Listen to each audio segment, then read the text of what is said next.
వైఢూర్యములతో కలువలను నిర్మాణం చేశాడు. ఇప్పుడు తెల్ల కలువలు అందులో విచ్చుకుని ఉన్నట్లుగా కనపడుతుంటుంది. వైఢూర్యంతో కలువలు చేశాడు. వజ్రాలతో చాపలు చేశాడు. వజ్రాలతో చాపలు చేయడం వల్ల దాని పొలుసులు ఉంటాయి. ఆ పొలుసులు తలుక్కు తలుక్కు తలుక్కు తలుక్కు మెరుస్తూ ఉంటాయి. అది ఒక్కొక్క కాంతిలో ఇలా తిరుగుతుంటే పొలుసులు మెరుస్తాయి. దాని కళ్ళు మెరుస్తాయి. ఆ పొలుసులు మెరవడానికి, ఆ కళ్ళు మెరవడానికి వీలుగా వజ్రాలతో చాపలు చేసి విడిచిపెట్టాడు. అవి వెడుతూ ఉంటే చాపలు నీళ్లలో తిరుగుతున్నాయి అనిపిస్తుంది. ఇది చాలదు అన్నట్లుగా ఆ నీటిలా కనపడుతున్నటువంటి ఇంద్రనీలమణుల కాంతుల కింద మరకతమణుల కాంతులు పడేటట్టు చేశాడు. ఇప్పుడు ఈ మరకతమణుల కాంతుల వలన ఏమవుతుందంటే నీటి అడుగున నాచు పట్టినట్టు కనపడుతుంది. ఏంటంటే మహానందిలో ఉన్న సరోవరంలో అత్యంత శుభ్రంగా ఉండి రూపాయి కాసు పడేస్తే కింద కనపడుతోంది అనుకోండి, అందులో చేప చచ్చిపోతుంది, బతకదు. ఎలా? నాచు లేకపోతే చేప ఎక్కడి నుంచి బతుకుతుంది? ఏం తిని బతుకుతుంది? తాబేలు, చేప ఇలాంటివి ఉండాలంటే అక్కడ నాచు ఉండాలి. నాచు ఉంటేనే నీటికి అందం. కాబట్టి ఆ కింద నాచున్నట్లుగా మరకతమణుల కాంతులు పడేటట్టు చేశాడు. మరకతమణితో చేసిన శిల్పాన్ని మీరు ఎప్పుడైనా చూశారో లేదో నాకు తెలియదు. విజయవాడలో కేవలం మరకతమణితో చేయబడినటువంటి అమ్మవారి దేవాలయం ఒకటి ఉంది. ఆ దేవాలయం మీరు దర్శనం చేస్తే మరకతమణితో చేయబడినటువంటి విగ్రహానికి హారతి ఇచ్చినప్పుడు వచ్చేటటువంటి కాంతి చూడొచ్చు. మంద ప్రసరణ ఉంటుంది.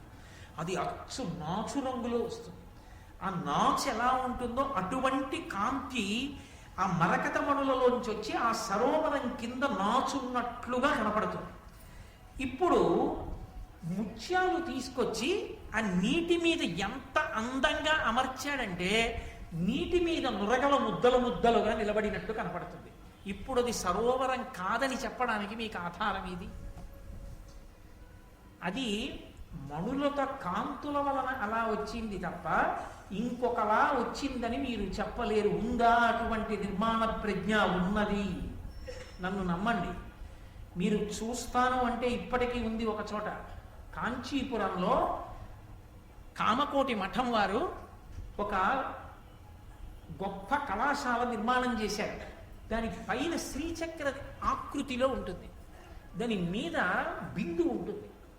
ఆ శ్రీచక్రం ఏమైందంటే దాని కాంతి వచ్చి నీడ కింద పడింది. ఇప్పుడు ఎవరైనా ఆ కళాశాలలోకి వెడితే ఆ శ్రీచక్రాన్ని తొక్కుతారు. నీడ తొక్కి లోపలికి వెళ్ళాలి. ఎలా? పైన అంతా పూర్తయిపోయి కింద ఆ చట్టా నిర్మాణం చేసిన తర్వాత ఈ పరిస్థితి ఏర్పడింది. ఇప్పుడు కళాశాలలోకి వెళ్ళడం ఎలా? కంచికామకోటి పీఠాధిపత్యం వహించినటువంటి అపర శంకరావతారులు మహాపురుషులు చంద్రశేఖరేంద్ర సరస్వతి మహాస్వామి వారికి వెళ్ళి చెప్పారు, అయ్యా శ్రీచక్రం యొక్క నీడ పడింది కింద, ఎవరైనా లోపలికి వెడితే శ్రీచక్రాన్ని తొక్కి వెళ్ళాలి, ఎలా అని అడిగారు. ఆయన కొంతసేపు ధ్యానం చేసి కామాక్షి పరదేవతని ప్రార్థన చేశారు. ఏమి తొక్కర్లేండి, వెళ్ళండి అన్నారు. ఎవరైనా ఇప్పుడు వెళ్ళి ఆ శ్రీచక్రం దగ్గరికి వెళ్ళి మీరు ఇలా నించున్నారనుకోండి, మీ ముందు ఉంటుంది యథార్థంగా మేరు ఉంటుంది నీడ. కాలెత్తారనుకోండి మేరువు మీద పడుతుంది. ఎలా? మీరు భయపడతారు. మీరు కాలెత్తి వేశారనుకోండి ఆ మేరువు ముందుకెడుతుంది అడుగు. అరే ఒక అడుగు ముందుకెళ్ళిపోయిందని చెప్పి ఇప్పుడు మీరు మళ్ళీ కాలెత్తారనుకోండి ఇంకో అడుగు ముందుకెడుతుంది. ఎంతమంది ఎన్ని వైపుల నుంచి వచ్చినా అంతమందికి ఒక అడుగు ముందుకుంటుంది, కానీ ఎవరి చేత తొక్కబడదు. ఏమి చెప్పాలి? మీరు కావాలి అంటే అది నగరేషు కాంచి శీర్షికలో వెంకటేశ్వర భక్తి ఛానల్ వారి ప్రసారంలో ఎక్కడో అక్కడ కనపడుతుంది. నేను దాని వ్యాఖ్యానం చేసే రోజుల్లో ప్రత్యేకంగా దాన్ని చూడడం కోసం కంచి వెళ్ళి అది దర్శనం చేసి వచ్చి తెల్లబోయాను. కాబట్టి అటువంటి సిద్ధ పురుషులు కలిగినటువంటి దేశం ఈ దేశం. అటువంటి అద్భుతమైనటువంటి నిర్మాణాలు కలిగినటువంటి దేశం. లేపాక్షి లేదు. సివిల్ ఇంజనీరింగ్కి ఏమిటో పెద్ద విదేశాల గురించి చెప్తాం. దేవాలయం అంతా ఒక స్తంభం మీదే ఆధారపడుతుంది. ఆ ఒక్క స్తంభం మీదే ఆధారపడి ఉంటుందన్న విషయాన్ని నమ్మలేక కప్పంతా ఆ ఒక్క స్తంభం మీదే ఆధారం. ఒక్క స్తంభం మీద కప్పు నిలబడదు. కాబట్టి ఈ స్తంభం కొద్దిగా కదుపుతా ఉన్నారు బ్రిటిష్ వాళ్ళు. కదపండి అన్నారు. గుణపాలు తీసుకొచ్చి ఎందుకైనా మంచిది, ఇది పడిపోతే మనం నలిగిపోతాం, వాళ్ళకి నమ్మకం లేదు ఇన్ని స్తంభాలు ఉండగా ఈ స్తంభం మీదే ఎలా ఆధారపడుతుందని స్తంభాన్ని గుణపాలతో కొట్టి ఒక్క అంగుళం జరిపారు. లేపాక్షి దేవాలయం కప్పు ఒరిగిపోయింది కొంతమేర.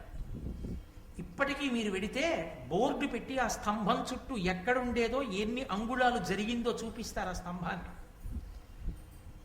అంత గొప్ప ఇంజనీరింగ్ స్కిల్స్ ఉన్న దేశమని మనం చెప్పేటటువంటి బ్రిటిష్ వాళ్ళకి ఇప్పటికి అర్థం కాదు లేపాక్షిలో ఆ స్తంభం మీద అలా ఎలా కట్టారు.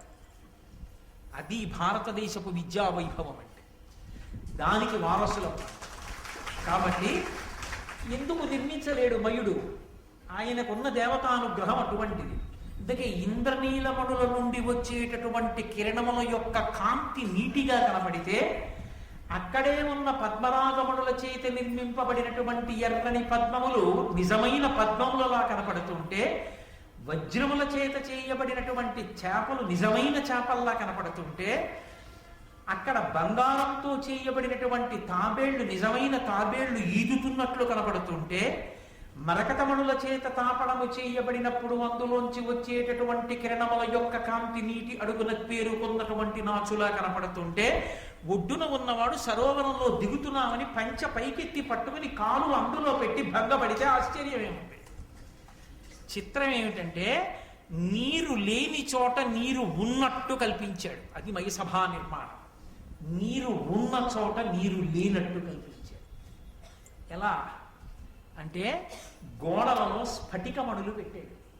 ఆ స్ఫటిక మణుల కాంతులు పడుతున్నాయి.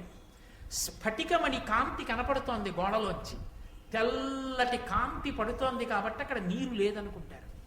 అనుకుని కాలు పెడితే అక్కడ జలాశయం ఉంటుంది, ఈ కాంతి కప్పేస్తుంది, కనపడదు. నీరు ఉన్న చోట నీరు తెలియదు, నీరు లేని చోట నీరున్నట్లు కనపడుతుంది. అది మయసభ అద్భుతం.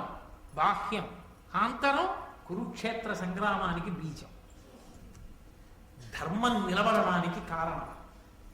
మయసభలోని 2 మడుగులలోంచి పుట్టింది. అది కృష్ణ పరమాత్మ సంకల్పం, అది ఆయన అనుగ్రహం. అందుకే పరమాచార్య స్వామి వారి దగ్గరికి వెళ్ళి ఎవరైనా మహాభారత ప్రవచనం ప్రారంభం చేస్తున్నామని అడిగినా, భాగవతం చెప్తున్నామని అడిగినా, కృష్ణ పరమాత్మని 3 రోజుల పాటు రాత్రింబవళ్ళు పూజ చేసి ప్రారంభం చేయండి అంటూ ఉండేవారు. ఆయన అనుగ్రహం లేనిది ఏం చెప్తాం అని. అందుకే ఇప్పటికీ మహానుభావుడు మల్లాది చంద్రశేఖర శాస్త్రి గారు ఈ వయస్సులో కూడా కంఠం శంఖంలా మోగుతూ ఆ దత్తాత్రేయోపాసనతో నోటి వెంట కృష్ణ భగవానుడని కూడా అందరూ వాసుదేవుడు వాసుదేవుడు అంటూ ఆ మహాభారతాన్ని చెప్తూ అంత పరవశించిపోగలుగుతున్నారంటే ఆయన వెనక కృష్ణ భగవానుడి అనుగ్రహం ఆయనకి ఎంత ఉందో అర్థం అవుతుంది. ఆయన అనుగ్రహం ఉంటే తప్ప అవి అపురూపములు ఎలా కాగలుగుతాయి? కాబట్టి అటువంటి అపురూపమైనటువంటి మయసభా నిర్మాణం పూర్తయింది. 8,000 మంది దృఢకాయులైనటువంటి రాక్షసుల్ని పిలిచాడు. ఒరే, ఇది చెక్కు చెదరకుండా ఉన్నదాన్ని పైకెత్తి తీసుకొచ్చేయండి అన్నాడు. 8,000 మంది బలాఢ్యులైన రాక్షసులు ఈ ఎక్కడెక్కడ ఎత్తితే జాగ్రత్తగా పైకి లేస్తుందో అలా ఎత్తారు. ఎత్తడం అంటే 8,000 మంది అన్ని వైపులా పట్టుకుని ఓడు అటుపక్క ఎత్తితే ఓడు ఇటుపక్కకి ఎత్తితే ఒరిగిపోతుంది. వాహనం ఎత్తండ్రా అంటేనే ఓ ఇద్దరు ఇటు ఎత్తేస్తారు, ఓ ఇద్దరు వదిలేస్తారు, ఒరిగిపోతుంది. ఎత్తడం అంటే ఏదో ఎత్తేయడం కాదు, దాన్ని పరాకుతో అందరూ కలిపి నిర్వహించగలిగిన ప్రజ్ఞ, అందరూ కలిసి చెయ్యాలి, అందరూ కలిసి ఒక కార్యం నిలబడడానికి చెయ్యాలి. అది ఎప్పుడు గొప్పతనం. చాలా మంది పనిచేసే కార్యాలయంలో ఒకరిద్దరి వలన కాదు గొప్పతనం, అధికారి గొప్పవాడు అని ఎప్పుడు నిర్ణయింపబడుతుంది అంటే వీళ్ళందరినీ కలిపి ఒక సంఘంగా చేసి, సంఘంలో టీమ్ స్పిరిట్ అంటుంటారు, మేమందరం కలిపి ఒక సంఘం అనేటటువంటి అభిప్రాయాన్ని ఏర్పాటు చేసి అందరూ కలిసి లక్ష్య సాధన చెయ్యాలి. ఆ భావన ఉద్దీపింపజేసిన వాడు అధికారి, ఆయన నిర్వాహకుడు. కాబట్టి ఆ భావన కలిగిందనుకోండి, మీరు ఇంకా అదే పనిగా ఈ పని చేయి అనక్కర్లేదు. ఆ లక్ష్య సాధన కొరకు అందరూ తాము చెయ్యగలిగినది తాము చేసేస్తారంతే. అది కొనబడిన నాడు ఒక్కొక్కడిని నువ్వు ఎంతకని పొడుస్తావు. అది కాదు సమర్థత అన్న మాటకు అర్థం అధికారిది.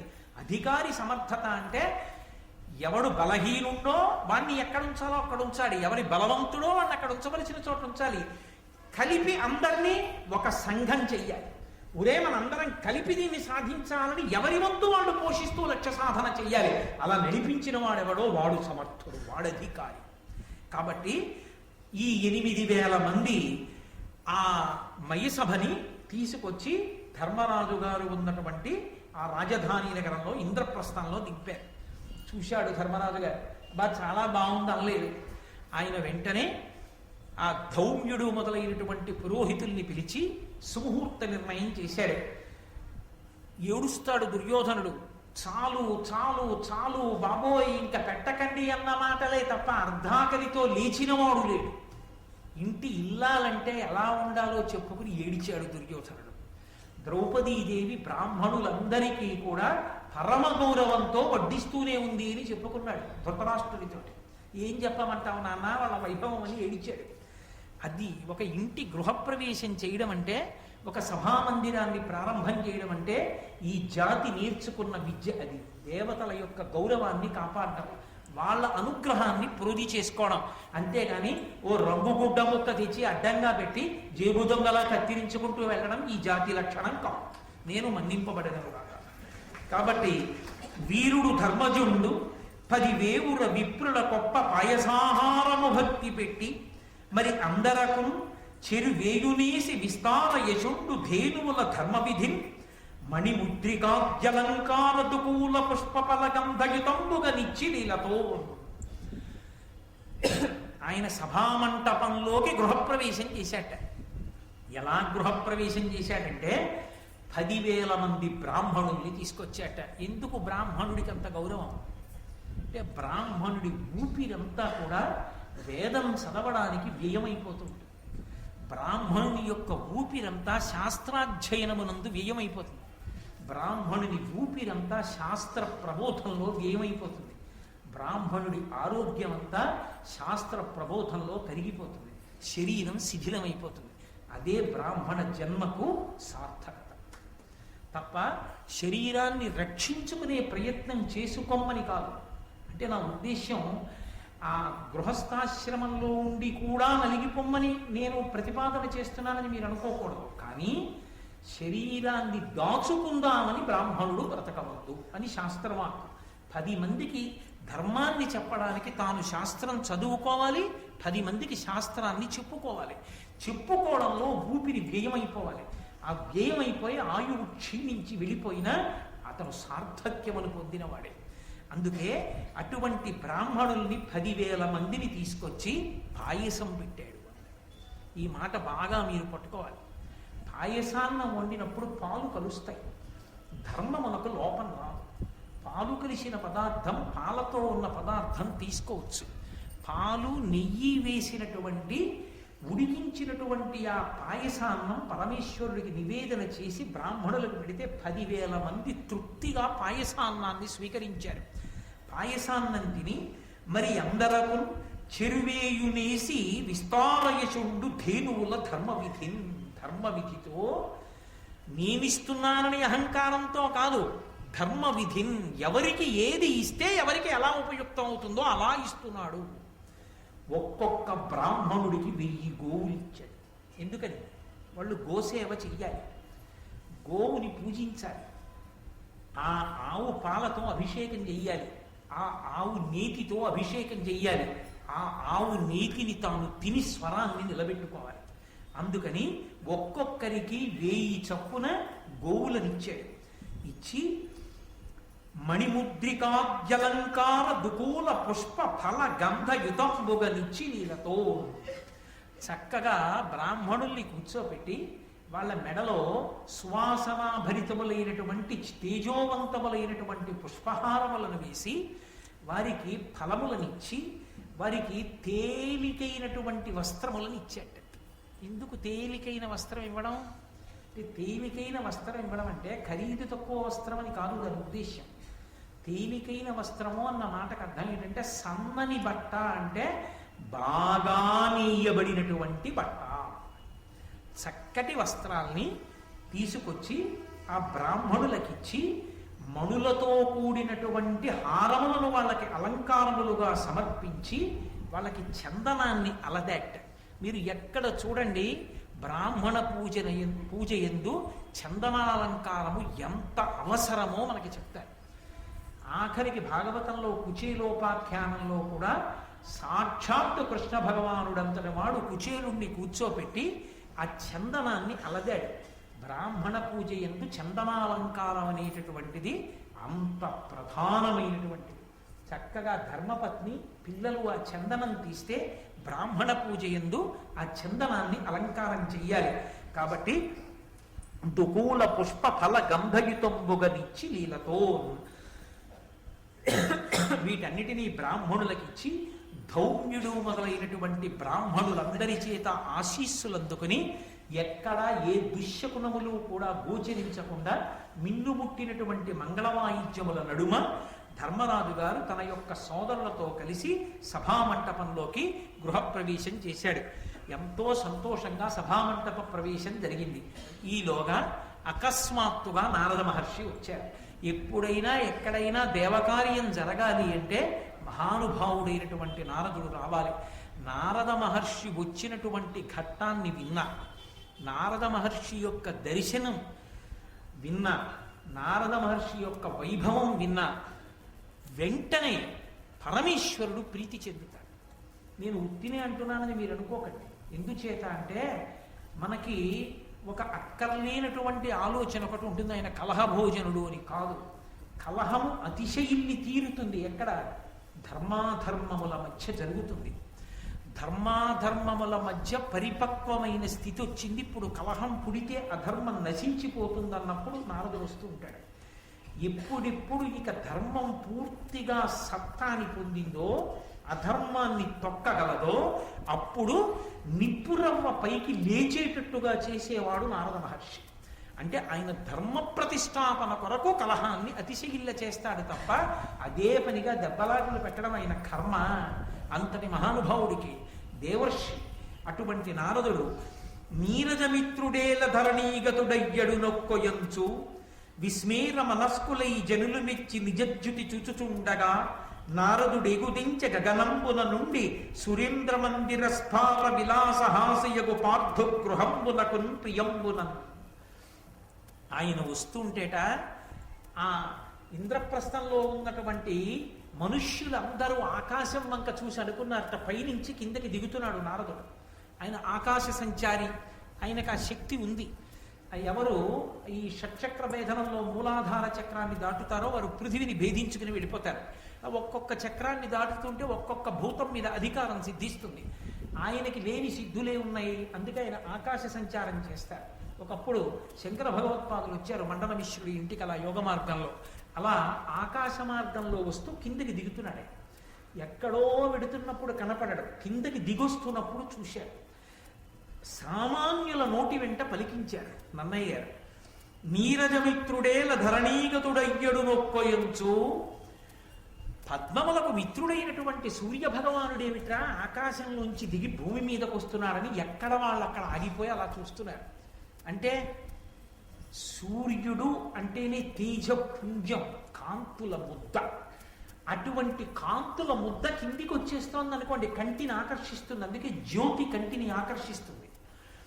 అన్ని కన్నులు అటువైపు చూస్తాయి. అంత పెద్ద తేజస్సుని చూస్తే మిగిలిన ఇంద్రియముల యొక్క శక్తి ఉడిగిపోతుంది. అంటే అంత తేజస్సుని చూస్తున్నారనుకోండి, ఇక చెవులకి పక్క మాటలు వినపడవు. ఎవరో వచ్చి ఇలా అన్నా చర్మం స్పర్శ తెలియదంటే మనసు పుచ్చుకోదు. ఇప్పుడు మనసు ఏ ఇంద్రియంతో ముడిపడిపోతుందంటే నయనేంద్రియంతో ముడిపడిపోతుంది. కన్ను చూస్తున్న దాంతో తాదాత్మ్యత చెందిపోయి మిగిలిన ఇంద్రియముల యొక్క వ్యాపారములను గ్రహించని స్థితికి మనసు వెళ్ళిపోతుంది. ఒక ఇంద్రియంతో తాదాత్మ్యత చెందేస్తుంది మనసు. అలా చెయ్యగలిగినదేది అంటే తేజస్సు. అదిగో ఆ తేజస్సు దిగుతోంది. అది మామూలు తేజస్సు కాదు, అది సూర్యుడే దిగి వచ్చేస్తున్నాడు అనుకోండి.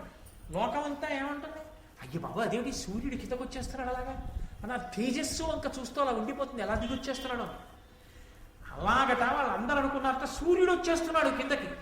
అదేమిటి ఆకాశంలోంచి భూమి మీదకి దిగుతున్నాడు సూర్య భగవానుడు. నీరజమిత్రుడేల ధరణీగతుడయ్యడు నొక్కొయంచు విస్మేర మనస్కులై జనులు మెచ్చి నిజజ్యుతి చూచుతుండగా.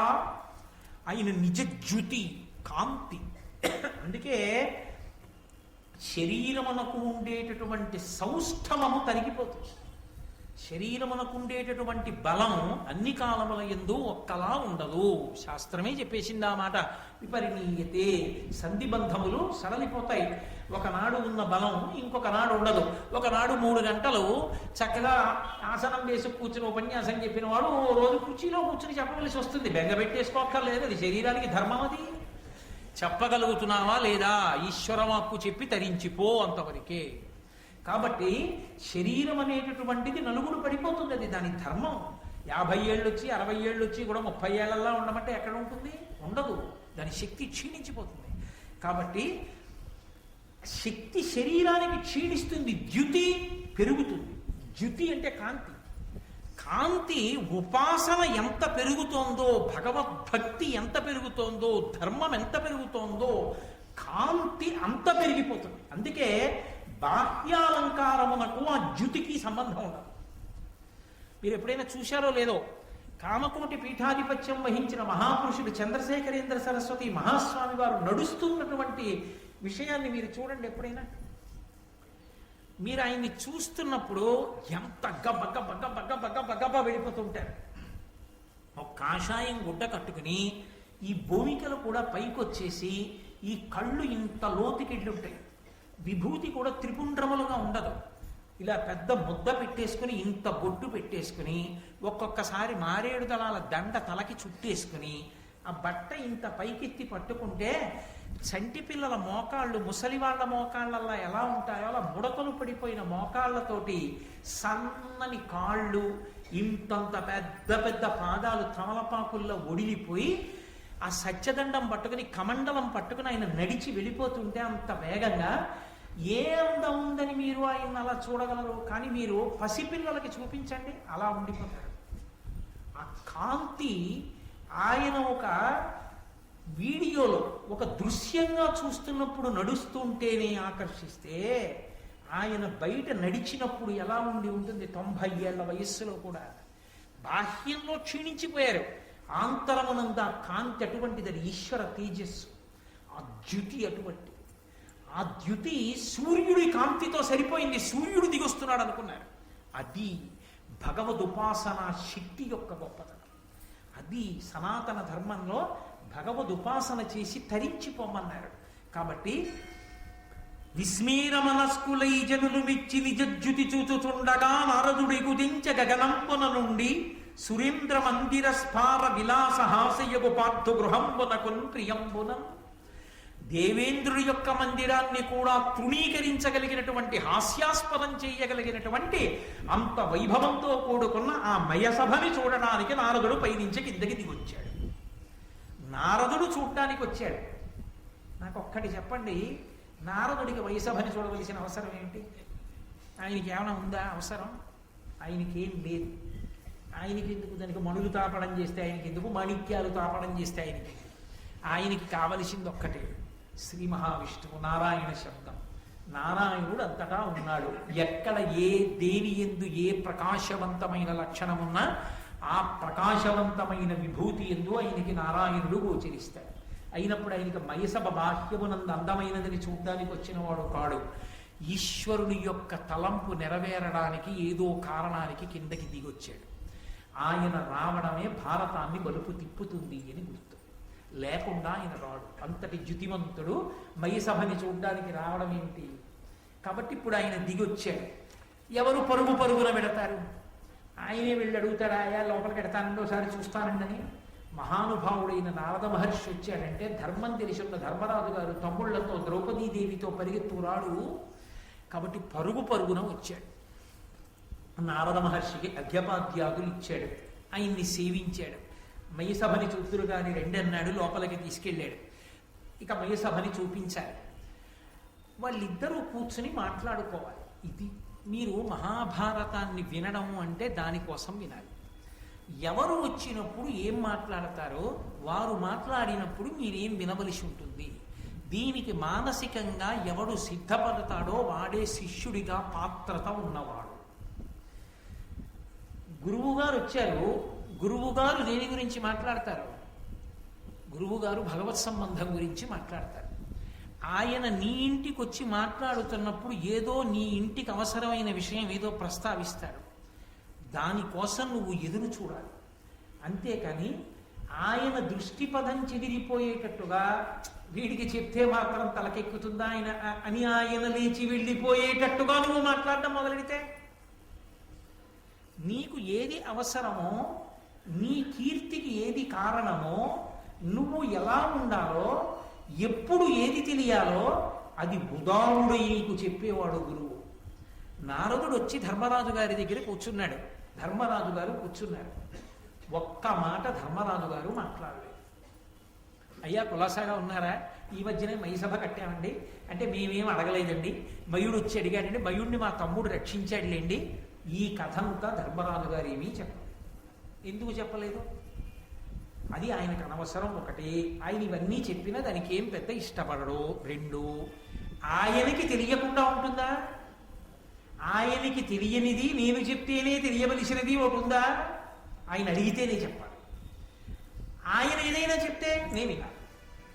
ఆయన చెప్పే వరకు నేను ఎందుకు అడగాలి? నేనేం అడగాలో అది ఆయన నాకు ఆ అవకాశం ఇచ్చినప్పుడు అడుగుతాను. ఆయన నువ్వు మాట్లాడచ్చు అన్నట్లు అవుతాడు, అప్పుడు మాట్లాడతాను తప్ప ఇప్పుడు నేను మాట్లాడకూడదు. అది శిష్యధర్మం. అది నేర్చుకోవాలి ధర్మరాజు గారి దగ్గర. అది ఆయన గౌరవం అంటే, అది మర్యాద అంటే. నారదుడు వచ్చి కూర్చుంటే ధర్మరాజు గారు కూర్చుంటారు. ఇప్పుడు నారదుడు మాట్లాడాలి. నారద మహర్షి మాట్లాడితే ఏం మాట్లాడతారు? ఇప్పుడు మై సభ కట్టారట అని మొదలు పెడతారా? మొదలు పెట్టరు.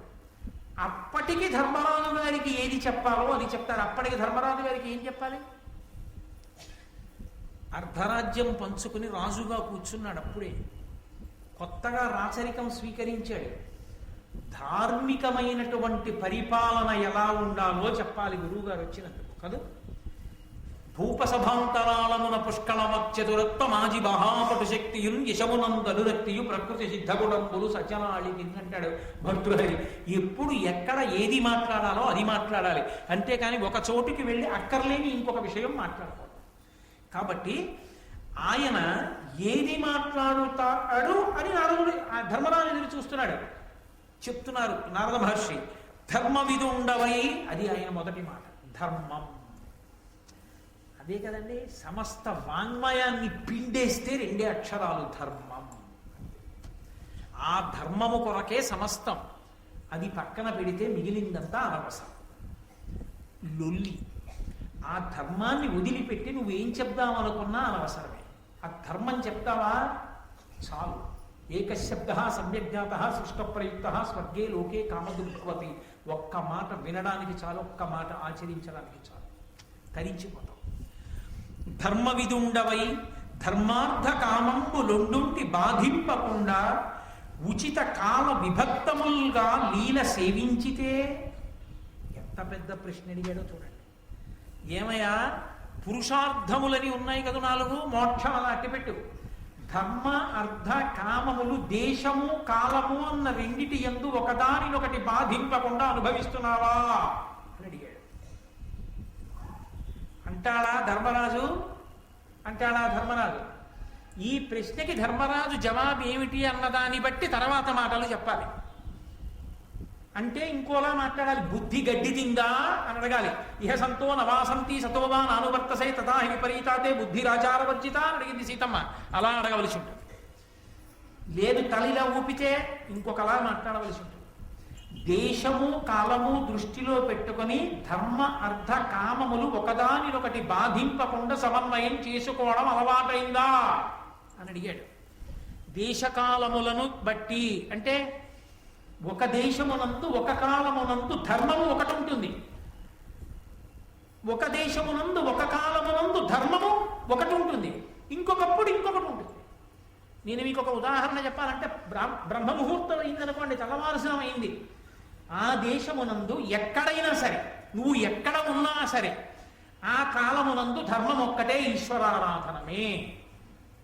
భగవంతుణ్ణి ఆరాధించాలి బ్రహ్మముహూర్తంలో. మధ్యాహ్నం అయింది, అర్థమును సంపాదించాలి, డబ్బు సంపాదించాలి.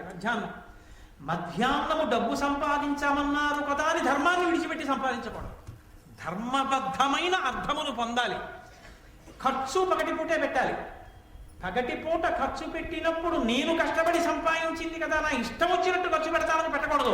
ధర్మముతో ముడిపడేటట్టుగా ఖర్చు పెట్టాలి. ధర్మబద్ధమైన ఆర్జన, ధర్మబద్ధమైన వ్యయము. కాబట్టి కాలములకు తగినట్టుగా అర్థము, కాలములకు తగినట్టుగా కామము. సూర్యాస్తమయం అయిపోయిన తరువాత మనుష్యులు కామోపభోగాన్ని అనుభవించమని ధర్మశాస్త్రం. కాబట్టి ఆ కాలమును గుర్తిరిగి నువ్వు భార్యాసంగమం నిర్వహిస్తున్నావా? కామము ధర్మంతో ముడిపడుతోందా? అదుపు తప్పి ధర్మాన్ని విడిచిపెట్టి కామాన్ని అనుభవిస్తున్నావా? కామం అప్పుడు అనుభవించిన ధర్మబద్ధము, అర్థం ఆర్జించిన ధర్మబద్ధము. ధర్మముతో ముడి విడిచిపెట్టకుండా దేశకాలముల యందు ముడి వేస్తున్నావా? దీని ముడి విప్పేసి దేని మానాన దాన్ని అనుభవించడం, ఆర్జించడం మొదలుపెట్టావా? ఆ కలుపుకోవడం నీకు అర్థం అవుతోందా ధర్మరాజా? అలా పాటిస్తున్నావా? అలా పాటిస్తే ధర్మమనందున్నావు అప్పుడు ధర్మరాజు. ఆ ధర్మం పాటించగలుగుతున్నావా? అందులో నీకేం చీకాకు లేదుగా, నీకెక్కడ అయోమయం లేదుగా. ఉందనుకోండి, నిస్సందేహంగా అడగాలి, గురువుగారు ఇక్కడే పెద్ద చిక్కొచ్చింది, ఇక్కడ ఎలా సమన్వయం చేయమంటారు అర్థాన్ని ధర్మాన్ని అడగాలి అన్నాడు ధర్మరాజు. అంటే దేశమునందు కాలమునందు ధర్మ అర్థ కామములను ఒకదానితో ఒకటి ఎలా ముడివేసి అనుభవించాలో అలాగే అనుభవిస్తున్నానో అదే మోక్షమునకు హేతు. మోక్షమునకు హేతు ఇంకొకటి ఉండదు. అన్నం వండుకోవడానికి ఏం చెయ్యాలి? ఎవరైనా ఒకటే చెయ్యాలి. ఇవాల్టి రోజుల్ని బట్టి నేను చెప్పేది, కుక్కర్లో బియ్యం పోసి నీళ్లు పోసి మూత పెట్టి గ్యాస్కెట్ పెట్టి పైన వెయిట్ పెట్టి స్టవ్ వెలిగించి దాని మీద పెట్టాలి కాదు. అన్నం ఎప్పుడు ఉడికిందో కుక్కరే చెప్తుంది, కూత ఇస్తుంది.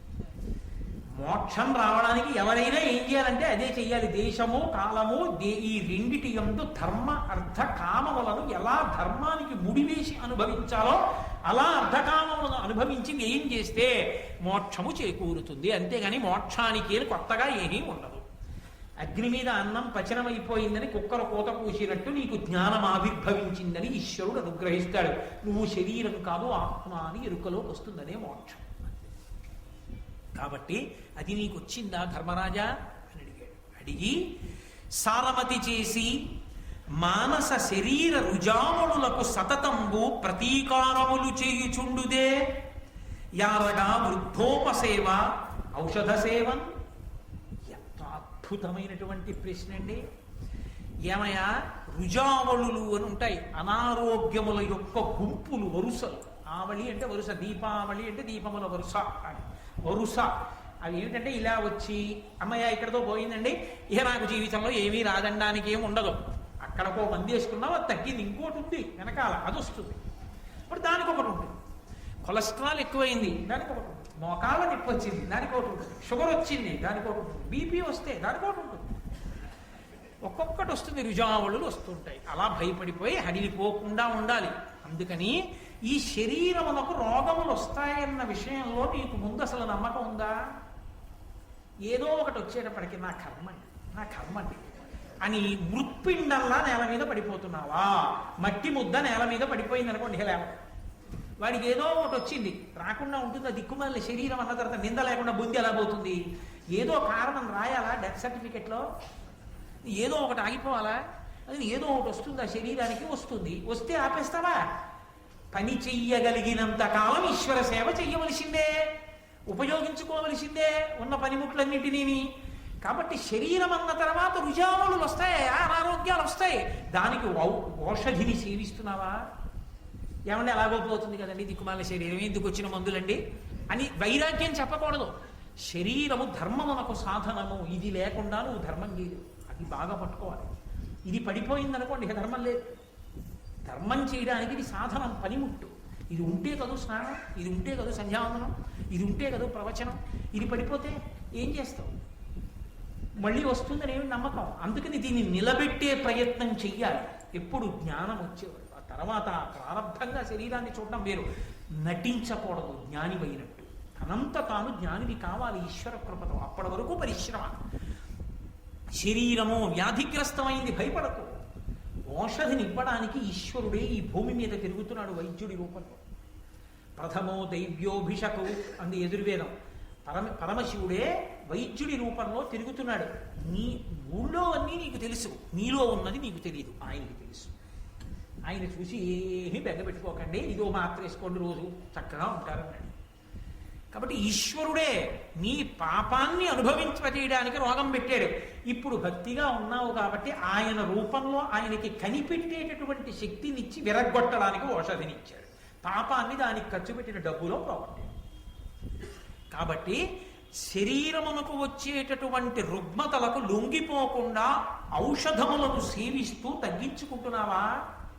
శరీరమును నిలబెట్టుకోవాలి, ఇది ధర్మమునకు సాధనమన్న పూనికతో ఉన్నావా? రెండవది ఒకటి ఉంది, అది దీనికన్నా శక్తివంతం, అది మనస్సు. ఇది ఎంత బలంగా ఉండనివ్వండి, ఎంత ఆరోగ్యంగా ఉండనివ్వండి, ఒక్కొక్కడికి మనసుకి పిరికిత. పిడరాయిలా ఉన్నాడు కానీ ఏమండే గుళ్ళోకి వెళ్ళొద్దాం వస్తారా వైకుంఠ ఏకాదశి, ఏమో ఏమైనా తనువు పడిపోతే లేనిపోయిన కూడా ఎందుకు వచ్చింది ఇద్దరు అంటాడు. మనసు పిరికిది, ఆయన ఎక్కడికి వెళ్ళడు, దేనికి పనికిరాడు. ఎందుచేత అంటే మనసు వైక్లభ్యాన్ని పొందింది, మనసు బలహీన పడిపోయింది, దానికి జవం లేదు. శారీరకంగా బలం బాగా ఉడిగిపోయిన వాడు కూడా మనసు జవం ఉన్నవాడైతే, మనసు బలం ఉన్నవాడైతే సమాజమునకు తన ఉద్ధరణకు తాను పనికొస్తాడు. బాగా జ్ఞాపకం పెట్టుకోండి ఈ మాట. ఒకానొకప్పుడు ఒక మహానుభావుడు శ్రీరామాయణంలో ఒక ప్రత్యేకమైనటువంటి సర్గ ఒకటి చదువుకోవాలనుకున్నాడు. ఆయనకి ఎంత బలహీన పడిపోయిందంటే ఆయన శరీరం ఈ కన్ను రెప్ప తనంత తాను పైకి లేవదు, అలా పడిపోయింది. ఇలా పైకి లేచి నిలబడదు ఆయనకి. ఆయనకి చదువుకోవాలనిపించింది, వినడం కాదు, చదువుకోవాలి. ఆయన అన్నాడు శిష్యుల్ని, కనురెప్పలకు దారాలు కట్టి తల నుంచి వెనక్కి పెట్టండి, ఇలా లాగుతూ ఉండండి, రెప్ప పైకి వస్తుంది. నేను చదువుకుంటూ ఉంటాను, ఇలా అంటాను, నా కంటికి బాధ కలిగినప్పుడు రెప్పను అలా దారం వదలండి, దిగిపోతుంది. మళ్ళీ కొంచెం వేడి తగ్గింది అనుకున్నప్పుడు ఇలా అంటాను, పైకి ఎత్తండి, నేను అలాగే చూస్తూ చదువుకుంటూ ఉంటాను. ఆయన శరీరం లొంగిపోయింది, ఆయన మనసు లొంగలేదు, ఇంకా జవంతో ఉంది. ఆయన తనని తాను ఉద్ధరించుకుంటాడు. ఇంకా ఆ మిగిలిన క్షణాలు లేనివాడు ఎంత బలం ఉండనివ్వండి, వ్యాయామం చేసి తిని బలంతో ఉంటాడు. బలంతో ఉండడం ఎందుకు? బలం పోకుండా జాగ్రత్త పడ్డానికి. అది ఇంకా ఈశ్వర సేవకి పరోపకారానికి పనికిరాదు. కూర్చోడానికి, కూర్చోవడం ఎందుకు? మళ్ళీ రేపు పొద్దున తిని వ్యాయామం చేయడానికి. ఎందుకది? ఏమైనా ఉపయోగం ఉందా దానివల్ల? ఏమీ లేదు. నోటి మాటతో ఉపకారం చేసిన మహానుభావులు ఉన్నారు. రెక్కలు కాలిపోయిన సంపాతి మాట సాయం చేశాడు వానరులకు, రెక్కలు వచ్చాయి. మనసుకి కలిగినటువంటి వైక్లభ్యాలు ఉంటాయి. కుంగిపోయాడంటారు మనిషి, మనిషి కుంగిపోయాడండి ఆయన అంటారు. ఎందువల్ల కుంగిపోతాడు? మనసు మీద తగిలింది దెబ్బ. ఎవడో మోసం చేశాడు, ఎవడో అనరాని మాట అన్నాడు, ఎవడో అగౌరవం చేశాడు, ఎవడో అధిక్షేపించాడు, ఎవడో అవమానించాడు, కుంగిపోయాడు. చాలా బాధపడిపోతున్నాడు. వెళ్ళి మాట్లాడాడు. ఏమిటోయ్, నీకొక్కడికే అవమానం జరిగినట్టు బెంగ పెట్టుకుంటావు ఏమిటోయ్? లోకంలో అవమానమును పొందని వాడెవరైనా ఉన్నాడా? నువ్వంటే ఓర్వలేని వాడెవడో నీ మీద ఒక మాట అన్నాడు అనుకో, దానికంత కుంగిపోవడం ఎందుకు? నీ కర్తవ్యతా నిష్టతో నువ్వు వెళ్ళిపో. నేను చేద్దామనుకున్నది త్రికరణ శుద్ధిగా చేస్తున్నానా లేదా? మానవమానములతో నీకేం సంబంధం? ఈశ్వరుడు అనుగ్రహించాడా లేదా? మీ గురువు గారు ఒప్పుకున్నారా లేదా? మీ గురువు గారి ఆశీర్వచనం నీకుంది. నాయనా నీ పథంలో నువ్వు నడు అన్నాడు మీ గురువు గారు. ఎందుకు నీకు ఇంకా భయం? ఎటయా అక్కర్లేని వాటికి అన్నిటికీ ఇలా నువ్వు అందరి మాటలు లెక్క పెట్టుకుంటూ పోతే అందరి మాటలకి ఎన్నిసార్లు చదివిలో పడిపోతావు. ఎందుకు మనకి వస్తావు ఇంకా నువ్వు లే అన్నాడు. అంతే ఉద్యుక్తుడయ్యాడు. ప్రయత్నపూర్వకంగా వృద్ధుల దగ్గరికి వెళ్ళి కూర్చోవాలి. వృద్ధులంటే ఎవరు? నేను అవమానించి మాట్లాడుతున్నానని మీరు అనుకోకూడదు. కేవలము వయసుడిగిపోయిన వారని కాదు, తమ అనుభవంతో తాము కూడా ఎన్ని కష్టాలు పడి ఉంచుకున్నామో చెప్పగలిగినటువంటి వారు. ఒరే ఎవడి జీవితం మాత్రం పూలపాంపురా, ఎన్ని కష్టాలు పడ్డానో తెలుసా అని చెప్పగలగాలి. భీష్ముడి దగ్గరికి వెళ్ళి చెప్పారు, ఒక్క రాత్రి ఉపపాండవులందరూ చచ్చిపోయారన్నాడు. ఆయన ఒక్కొక్కటి చెప్పుకొచ్చాడు. రాజట ధర్మజుండు, సురరాజసుతుండట ధర్మి, శాస్త్రమోత్తేజకమైన గాంధీవము విల్లుయట, సర్వభద్ర సంయోజకుడు కృష్ణుడు సారథియట, ఉగ్రగదాధరుండు భీముడై యాజికి తోడువచ్చునట, ఆపద కల్గుటకి విచిత్రమో. ఎంత విచిత్రం చూశారా ఈశ్వరుడు యొక్క గొప్పతనం అంటే? ఇప్పుడు రాజు ధర్మరాజే, కౌరవులందరూ చచ్చిపోయారు. గాంధీవం పట్టుకున్న అర్జునుడు ఆయనకి తమ్ముడు, బ్రహ్మాండమైన గద పట్టుకు తిప్పుతూ ఉండేవాడు భీముడు, ఆయనకి తమ్ముడు. సాక్షాత్తు కృష్ణ పరమాత్మ ఆయనకి చెలికాడు. 5 పాండవుల కొడుకులు ఒక్క రాత్రి చచ్చిపోయారు. ఆపద అన్న మాటకు అర్థం ఇదే. ఈశ్వరుడు ఇలా జరగాలనుకుంటే నీకు ఎన్నున్నా ఆగదురా, ఆపద కలుగుటకి ఏమి చిత్రమో అన్నాడు. మంచి మాట చెప్పగలిగినటువంటి పెద్దల దగ్గర ప్రయత్నపూర్వకంగా కూర్చోవడం అలవాటైతే నీకు మొట్టమొదటే వ్యాధి నిరోధక టీకా వేయించుకున్న వాడితో సమానం. ఎందుకని? పోలియో వచ్చాక పోలియోకి వైద్యం చేయించుకుంటే ఓ కాలు చచ్చుబడిపోతుంది. పోలియో రాకముందు పోలియో క్రిమిని శరీరంలోకి ఎక్కిస్తారు. పోలియో వ్యాధిని ఇవ్వగలిగిన క్రిమిని ఎక్కిస్తారు శరీరంలోకి. కాదు డాక్టర్ గారు? ఎందుకు ఎక్కిస్తారు అంటే రక్త కణాలకి అలవాటు అవ్వాలి. పోలియో క్రిములు లోపలికి వస్తే యుద్ధం ఎలా చెయ్యాలో అవి యుద్ధం వాటికి తెలియదుగా. మొదట కొద్ది శత్రువు వచ్చాడు, ఇవన్నీ కలిపి పోరాటం చేశాయి.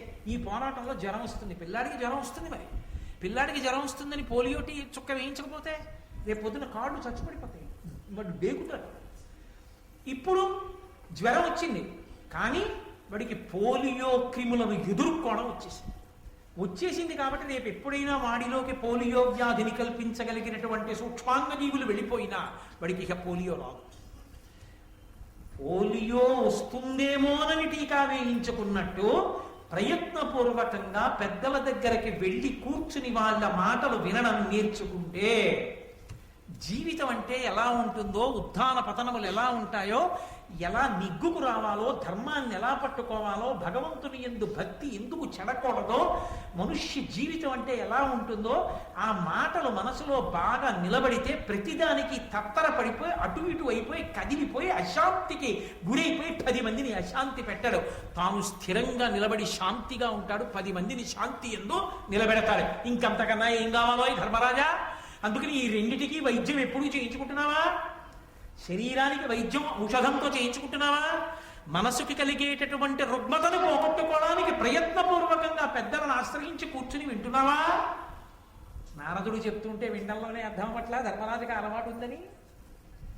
కాబట్టి ఏమీ పని లేక రిటైర్మెంట్ అంతా అయిపోయిన తర్వాత బాగా సీనియర్ సిటిజన్లకి 1% ఇంట్రెస్ట్ ఎక్కడ ఎక్కువ ఇస్తారో అందులో డిపాజిట్లన్నీ వేసేసిన తర్వాత ప్రవచనం విని ఏం ఆచరిస్తావు?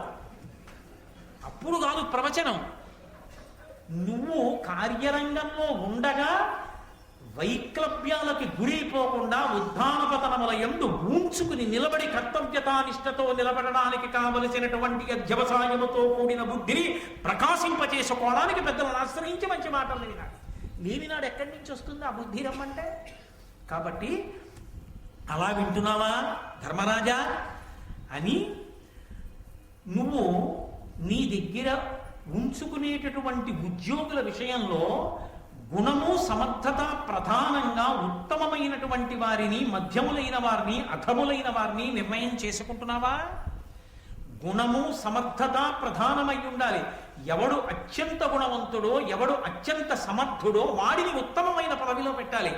ఎవడు అంత సమర్థత లేనివాడో వాడు మధ్యమమైనటువంటి పదవిలో ఉండాలి. ఎవడు అంత సమర్థత లేనివాడో వాడు అసమర్థమైనటువంటి పదవిలో ఉండాలి. పైవాడు లాగితే వీడు వెళ్ళగలిగితే చాలు, పరిగెత్తితే చాలు.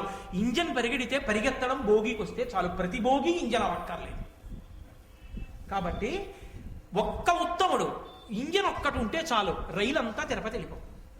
అన్ని భోగిలే అయితేనే ప్రమాదం, కాకినాడలోనే ఉంటుంది కదా.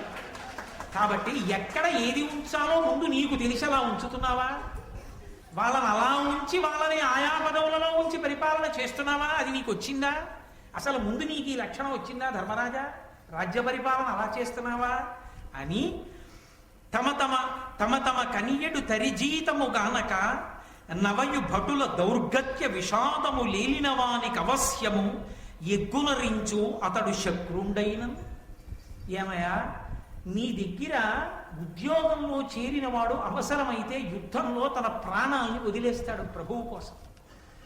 సైనికులు ఉంటారు, ప్రభుత్వం పక్షాన, దేశం పక్షాన యుద్ధం చేసి ప్రాణాలు విడిచిపెట్టేస్తారు. ఇక్కడే ఈ పోలీస్ క్వార్టర్స్లోనే ఉన్నటువంటి ఎంతో మంది రక్షక భటులు తమ శరీరాలను విడిచిపెట్టేసిన వాళ్ళు ఉన్నారు సమాజ రక్షణ కోసం. అలా విడిచిపెట్టేసినప్పుడు వాడు చనిపోయాడని ఉదాసీనుడవై ఊరుకుంటున్నావా?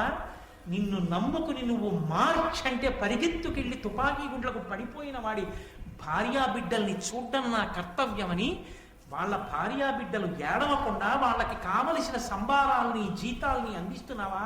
వాడు అంత కష్టపడి ఉద్యోగం చేస్తే అన్నం తినడానికి లేకుండా వాడికి వేల పట్టున జీతం ఇవ్వకుండా ఏడిపిస్తున్నావా? అలా చెయ్యకు సుమా, చాలా తప్పు. జీతం ఇవ్వకుండా మార్చడం పరమ ప్రమాదకరము సుమా. ప్రభువు మీద విరక్తి కలుగుతుంది, విప్లవ బుద్ధి కలుగుతుంది. నీ మీద ఎవరికి విశ్వాసం ఉండదు. ఎవరికి ఎప్పుడు జీతం ఇవ్వాలో అప్పుడు అందరికీ జీతం ఇస్తున్నావా? యుద్ధంలో మరణించిన వారి కుటుంబాలు దరిద్రంలో ఉండిపోకుండా వాళ్ళ కళ్ళ నీళ్లు తుడిచి వాళ్ళు సంతోషంగా ఉండేటట్టు ఆయన పడిపోయినా మా కుటుంబాల్ని ప్రభుత్వం ఆదరిస్తోందని 10 మంది సంతోషించేటట్టుగా మార్గదర్శకంగా ఉండేటట్టుగా నువ్వు నిలబెట్టగలుగుతున్నావా? అలా నీ దగ్గర పనిచేసే ఉద్యోగుల యొక్క యోగక్షేమములను నువ్వు చూడగలుగుతున్నావా? హీనులకు కర్షకులకును భూనత ధాన్యంబు బీజములు వణిజులకు మానుగ శతైక వృద్ధి అనూనముగా రుణములిచ్చే ఉత్తమ బుద్ధి. దరిద్రులైనటువంటి వాళ్ళు, బలహీనులైనటువంటి రైతులు ఉంటారయా దేశంలో. ఆ రైతుకి భూ కమతం ఉంటుంది, నాగలుంటుంది, ఎద్దులు ఉంటాయి, కానీ అతనికి మళ్ళీ తెచ్చి అక్కడ పంట పండించడానికి వేయవలసినటువంటి ధాన్యపు గింజలు కూడా విత్తనాలుగా దొరకవు. ఎందుకంటే ఉన్న కమతమా చిన్నది, ఆ కమతం మీద వచ్చిన గింజల తన భోజనానికి సరిపోతున్నాయి. మళ్ళీ తొలకరి పడే వేటికి విత్తనాలు వేద్దామంటే కాసిని గింజలు దాచుకోవడానికి కూడా సమర్థుడు కాడు. అందరూ డబ్బెట్టే కొనాలనకుండా ఈ గింజలు వేస్తే తప్ప వాడు బ్రతకలేడు. కాబట్టి అటువంటి వాళ్ళెవరో నువ్వు కనిపెట్టి వాళ్ళకి ఉచితంగా విత్తనాలు ఇస్తున్నావా? విత్తనాలు ఒక్కటి ఉచితంగా ఇయ్యి. తినడానికి కావలసిన పంట వాడు తెచ్చుకుంటాడు. వాడికి పెట్టడం నువ్వు అలవాటు చేయకు. వాడికి విత్తనాలు కష్టపడడాన్ని మాత్రం పక్కకి తీసేయకు. వాడు కష్టపడి వాడిని బతకడు. వాడికి కష్టపడడానికి ఎక్కడ ఏది ప్రాథమికంగా తక్కువ అది నువ్వు అందించు. అలా విత్తనాలు ఇస్తున్నావా? ఆ రోజుల్లో మాట్లాడేటండి మహానుభావుడు నారదుడు. రాజ్య పరిపాలన అంటే సంఘ సంక్షేమము అంటే సంక్షేమ ప్రభుత్వము అంటే ఎలా ఉండాలో, ఎటువంటి నియామకాలు ఉండాలో, ప్రభువు ఎంత సమర్థుడై ఉండాలో నారద మహర్షి ఆ రోజున ధర్మరాజు గారికి చెప్పాడు. విన్నాడు ధర్మరాజు. కాబట్టి వర్తకులు ఉంటారు, వారికి 100కి 1 రూపాయి వడ్డీకే అప్పులు ఇస్తున్నావా అని అడిగాడు. ఎవరికి ఇవ్వాలట 100కి 1 రూపాయి వడ్డీకి? వర్తకులకు ఇమ్మన్నారు. ఎందుకని? ఊరు తదస్య ద్వైస్య. పైన శరీరం ఎంత బలిష్టమైనదైనా అయి ఉండొచ్చు, కింద కాళ్ళు ఎంత అందంగానైనా ఉండొచ్చు. తొడలు తోటకూర కాడల్లా ఉన్నాయనుకోండి, ఏం నిలబడతారు? తొడలు బలంగా ఉండాలి. తొడలు బలంగా ఉంటే ఈ కింద వాటి మీద ఈ పైదాన్ని నిలబెట్టి గమనం ఉంటుంది, కదులుతుంది.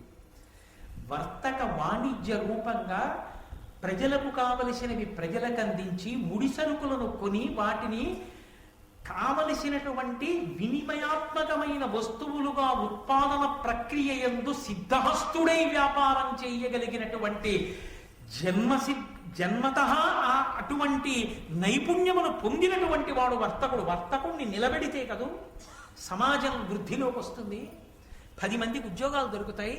అందుకని అటువంటి వారిని వృద్ధిలోకి తేవడానికి 100కి 1 రూపాయి వడ్డీ కప్పులు ఇస్తున్నావా? అది ఆనాటి మార్గదర్శనం. సమాజ పరిపుష్టిని కాంక్షించి మాట్లాడారు. కాబట్టి అలా ఇస్తున్నావా అప్పు?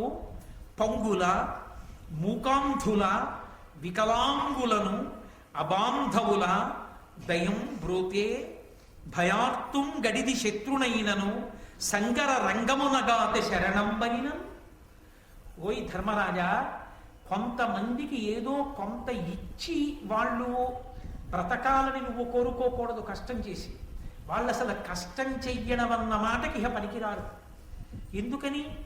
సమాజంలో వాళ్ళు మోసపోవడానికి, కష్టపడడానికి పనికిరాని రీతికి దగ్గరగా ఉన్న వాళ్ళు విధి చేత అలా నిర్ణయింపబడ్డారు వాళ్ళు. అందుచేత నువ్వు దయతో చూడాలి వాళ్ళని. ఎవరు? పంగుల, కుంటి వాళ్ళు ఉంటారు, 2 కాళ్ళు లేనివాడు. వాడు ఏమి చేయగలడు? వాడు ఏమి చెయ్యలేడు. వాడు ఏమీ చెయ్యలేడు అని నువ్వు అనకూడదు. వాడు కూడా సంతోషంగా ఉండేటట్టు నువ్వే చూడాలి. ఎందుకని? ఒక కుటుంబంలో తండ్రికి కాళ్ళు లేని కొడుకున్నా తను బతికున్నన్నాళ్ళు ఆ కొడుకు తండ్రి చూస్తాడు. కానీ ఆ తండ్రికి బెంగ మిగిలిపోకూడదు, నా తర్వాత వీడి బతుకేమిటి, వీడు నాకన్నా ముందే వెళ్ళిపోతే బాగుండని ఏడవకూడదు తండ్రి. నా ప్రభుత్వం ఉంది, నా ప్రభు ఉన్నాడని నమ్మి బ్రతకగలగాలి. అలా నువ్వు వాళ్ళని ఆదరిస్తున్నావా తండ్రిలా? ఆ దయ నీ ఎందుందా? ఆ పరిపాలన నిర్వహణ ఎందున్న కరుకుతనం సంక్షేమ కోణంలో చూసేటప్పటికీ ఆర్ద్రమై మెత్తబడిపోతుందా నీ మనసు? అలా చూడగలుగుతున్నావా ధర్మరాజా? మూకాంధుల, మూగి వాళ్ళు ఉంటారు, నోట మాట లేని వాళ్ళు, పాపం వాళ్ళ జేబులో ఎత్తుకుపోయినా వాడి మెడలోది లాగేసినా వాడు అలవలేదు. వాడికి తీసుకొచ్చి ఎన్నో పెట్టడం కాదు, వాడు తిని సంతోషంగా ఉండేటట్టు నువ్వు శ్రద్ధ తీసుకోవాలి. కాబట్టి మూక అంధుల, కళ్ళు లేని వాళ్ళు ఉంటారు, ఎంతటి ప్రమాదానికైనా లోనైపోతారు, ఎంత తేలిగ్గానైనా మోసపోతారు. అటువంటి వాళ్ళని నువ్వు కంటికి రెప్పవై కాపాడాలి సుమా ప్రభువు. అలా కాపాడుతున్నావా?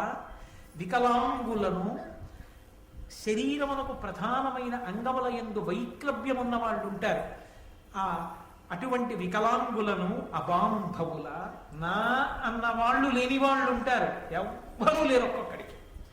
అబాంధవుల, అనాథ అన్న శబ్దం వాడలేదు. ఇక్కడ వచ్చింది సంస్కృతిలో తేడా. అబాంధవులు ఉంటారేమో, అనాథలు లేరు సమాజం. ఎందుకో తెలుసా? అనాథ అన్నవాడు ఒకడుంటే పరమేశ్వరుడు అన్నవాడు ఉండడం అవసరం. ఆయన అనాథనాథ సర్వజ్ఞ, అనాథలకు నాథుడు వాడు. వాడు ఉండగా ఎవడు అనాథ ఈ ప్రపంచంలో? ఎవ్వడూ అనాథ కాడు, అందరికీ వాడు ఉన్నాడు. వాడు ఉన్నప్పుడు అందరూ సనాథులు, ఎవ్వరూ అనాథ కారు. అనాథ అన్న మాటే లేదు. అనాథ అన్న మాట వర్తిస్తే పరమేశ్వరుడికి ఒక్కడికే వర్తిస్తుందేమో అన్నాడు ఒక గడుసుకని. ఆయనకి తల్లి లేడు, తండ్రి లేడుగా, అందుకని ఆయన్ని చూడడానికి ఇంకోళ్ళు లేడు కాబట్టి ఆయనే అనాథేమో అని ఆయనే నాలుగు ఖర్చుకుని అన్నాడు. కాదు కాదు, ఆయన్ని చూడడానికి అమ్మవారు ఉంది, అమ్మవారిని చూడడానికి ఆయన ఉన్నాడు. కాబట్టి అసలు ఈ లోకంలో అనాథ అన్న మాట అన్వయం అయ్యేవాడు ఎవడు లేడు. ఆ మాట ఎందుకు వచ్చిందో అర్థం కాలేదన్నాడు. అంటే ఎవడో పనికి మాలిన వాడైతే ఆ మాట పెట్టాలి, బుద్ధున్న వాడెవడో ఆ మాట వాడకూడదని దాని అర్థం. అబాంధవులు ఉంటారు తప్ప అనాథలు ఉండరు. నువ్వు అనాథమేట్రా, మాటే లేదంటే నువ్వు అవతల వాడికి ఉత్సాహం వస్తుంది. ఇక్కడ అనాథలు ఉంటారంటే లోపల ఉన్న వాళ్ళు ఎంత సిగ్గు చెందుతారు. అనాథలే, అబాంధవులు అంటే బంధువులు లేని వాళ్ళు. వాడి దురదృష్టం. వాడికి తండ్రి వెళ్ళిపోయాడు, తల్లి వెళ్ళిపోయింది, తోడ పుట్టిన వాళ్ళు అన్నవాళ్ళు లేరు. వాడికి ఆయన మా దేహబంధువు అంటే చెప్పేవాడు ఎవరు లేడు. కాబట్టి నేనున్నానని చూడ్డానికి తండ్రిలా ప్రభువు ఉన్నాడు. ప్రభువే తండ్రిలా ఉంటే అందరూ తన వాళ్ళే. అందుకని వాళ్ళని చూస్తున్నావా? అది భారత భాష. దీనికి ఎప్పుడు మనం దూరం అయ్యామో అప్పుడు పాశ్చాత్య సంస్కృతికి దగ్గరయ్యాం. ఎక్కడ దగ్గరయ్యామో అక్కడ అహంకారాలు వచ్చాయి. మిగిలిన మాటలు నాకు. కాబట్టి పంగుల, మూకాంధుల, వికలాంగులను, అబాంధవుల దయం బ్రోతే. పరిపాలన యందు ఇలా వేలు చూపించవలసిన చోట చూపించి కఠినంగా ఉండవలసిన నువ్వు ఇటువంటి వాళ్ళని చూసేటప్పటికి మాత్రం దయతో తడిసి ముద్దయిపోయిన బట్టలా అయిపోతున్నావా? దయతో చూస్తున్నావా? భయార్తుం గడిది శత్రునైనను సంగర రంగమునగాత శరణంబనినం. ఎంతటి భయంకరమైన శత్రువైనా, నువ్వు ఎంతో కాలం నుంచి వీడు దొరికితే బాగుందని ఎదురు చూస్తున్న శత్రువైనా సరే ఉన్నాయా అన్న మాటకు అర్థమేమిటి? అలా జాగ్రత్తగా అలవాటు చేసుకుంటున్నావా? నిన్ను నువ్వు పరిశీలించుకుంటున్నావా? దీనికి దూరంగా జరిగిపోతే ఎవరికో ప్రమాదం అనుకోకు, ప్రభువుగా ఉండడానికి యోగ్యత నువ్వు కోల్పోతున్నావు. అందుకని నిన్ను నువ్వు పరాకుగా పరిశీలించుకుంటున్నావా ధర్మరాజా? ఇన్ని అద్భుతమైన విషయాలు అడిగాడు మహానుభావుడు. అబ్బో ఎదర మాట్లాడతాడు, ఏమి అద్భుతమైన విషయాలు మాట్లాడతాడో నారద మహర్షి. ఆయన మాట్లాడిన తర్వాత అసలు నారద మహర్షి వచ్చిన ప్రధాన ప్రయోజనం ఎక్కడో, భారత కథ ఎక్కడ పెద్ద మలుపు తిరిగిపోయిందో రేపు సాయంకాలం 6:30 ఆవిష్కరించే ప్రయత్నం చేస్తాను కృష్ణ భగవానుడి అనుగ్రహంతో. మంగళాశాసనపరై వదాచార్య పురోగమై సర్వైశ్య పూర్వైరాచార్యై సత్కృతాయాస్తు మంగళం. మంగళం కోసలేంద్రాయ మహనీయ గుణాత్మనే చక్రవర్తి తనూజాయ సర్వభౌమాయ మంగళం ఉమాకాంతాయ కాంతాయ కామితార్థప్రదాయినే శ్రీగిరీశాయ దేవాయ మలినాథాయ మంగళం కరచరణకృతం వా కర్మవాక్కాయజం వా శ్రవణనైనజం వా మానసం వా పరానం విహితం వా సర్వమేత్తక్షమస్వ శివ శివ కరుణాబ్ధే శ్రీ మహాదేవ శంభో సర్వం శ్రీ ఉమామహేశ్వర పరబ్రహ్మార్పణమస్తు.